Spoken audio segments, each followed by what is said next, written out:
Okay, so hello, thank you so much for joining me to celebrate World Youth Skills Day. And this day is held annually, and this year's theme is to highlight the resilience and creativity of youth throughout the Yeah. pandemic.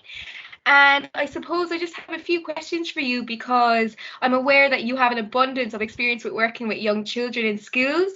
So I suppose to start off, would you like to discuss a bit about that experience? Yeah. Thank you. Thank you, Kate, for No this bother. discussion. It is indeed, the topic is very close to my heart. Yeah. See, after working in corporates for about 25 years, I wanted a break, Yeah. to pursue my passion. And I always wanted to teach children, Hmm. particularly physics and mathematics, Yeah. And what happens is it does not get restricted to subjects. It goes Mhm. beyond that when you're interacting with kids and all. So I got a chance to, teach in a couple of schools, and I taught the fifth grade students as well as the 11th grade students. So it was quite a spectrum of Yeah. kids. Quite a variety of And occasions. Yeah. yeah, and there was a distinct, of course, there was a disadvantage that I was not trained to be a teacher, so I did not go through a teacher training course. While that was a disadvantage, that was also an advantage, because I was not restricted to the standard forms, and I could actually experiment with different modes of teaching.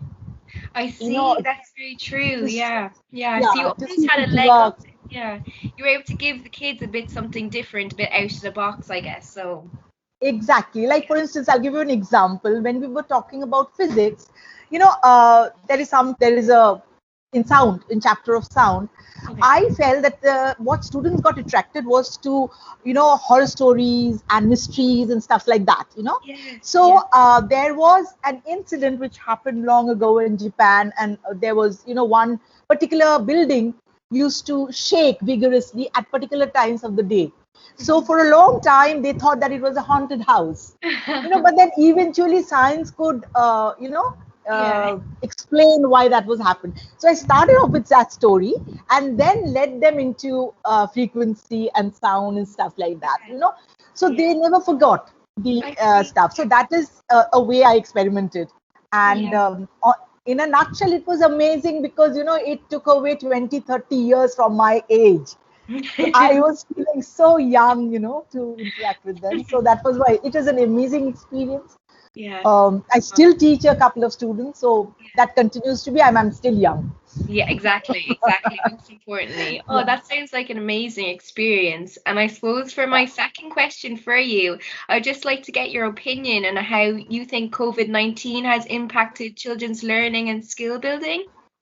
Yes, indeed, it has. Mm. Um, of course, a school, the camaraderie, the peer group, the excitement of a class can never be replicated inside your house. Mm.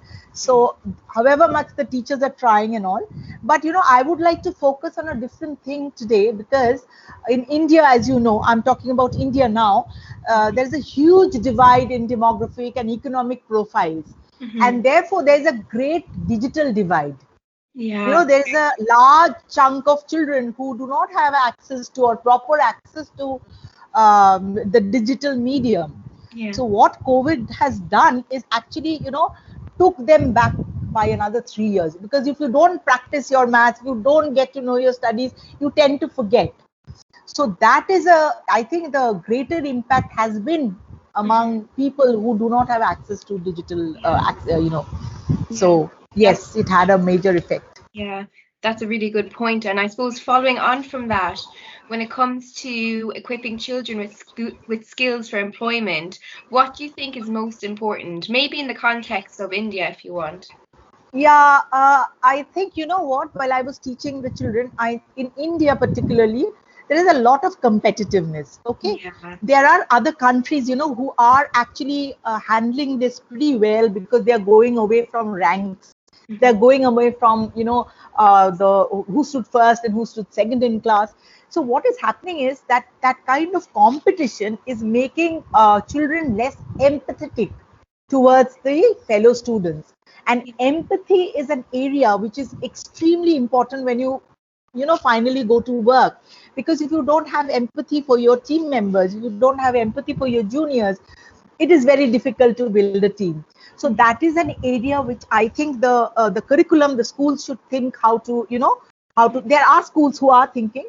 So I would say that is a very important area which I think schools should think about. And another thing, Kate, which is handling of anxiety. Yeah. What's happening in schools, if they don't do well, I think there is a kind of parental pressure, there is a kind of peer pressure. So they become anxious very soon. They don't get to answer one question and they become anxious, and even the numbers show that now more and more children are visiting the specialists because they can't handle anxiety. Yeah. And when you go to work with all the multitasking and with all the targets, this anxiety is bound to go up. So I think handling of anxiety or interacting with anxiety in a very positive way is something which has to be inculcated among children. Hard skills they will learn, but these soft skills I think are very important today. Yeah, especially from a young age as well, because it's so prevalent. It's such a big issue worldwide, anxiety among kids in school. So yeah, you're so right. And I suppose just lastly, I just have a statement from the World Health Organization that they said that according to them, building on children's skills is extremely important for developing resilience in children. And I was just wondering, what would be your experience or opinion regarding this? Yeah, see, this is a very, very, very important question given the context that children are today in. See, we never expected something like a pandemic to happen. No. And see, they are already facing issues. Their parents are losing jobs. So, they have to fight back. So we did not want this. But, they have to, they are learning resilience in a very hard way. Now, this pandemic actually taught us, 2 or 3 things, because so it has already proved that life is anything but certain. So anything can happen anytime to anybody. So, I think in the context of India, particularly, the knowledge of digital, the technology, that is a very important training which is required. Now, we've seen those who know, the teachers also, they had a very difficult time in learning the entire technology in order to teach children. So that is one area. And of course, they should be, trained in transferable skills so that if any one area doesn't work for them, they can actually use those skills to work in any other opportunity which is there. So I think these are the 2 areas which are required to be focused to make them resilient and fight back when a situation is difficult. Yeah. I think you made some really important points today about hard and soft skills and how they're both so important towards children and their learning. Like you couldn't have one without the other. You need them both, really. Absolutely. Yeah. So thank you so much for joining us today. We learned so much. Thank you. Thank you so much, Kate. It was my pleasure. Thank you. No bother.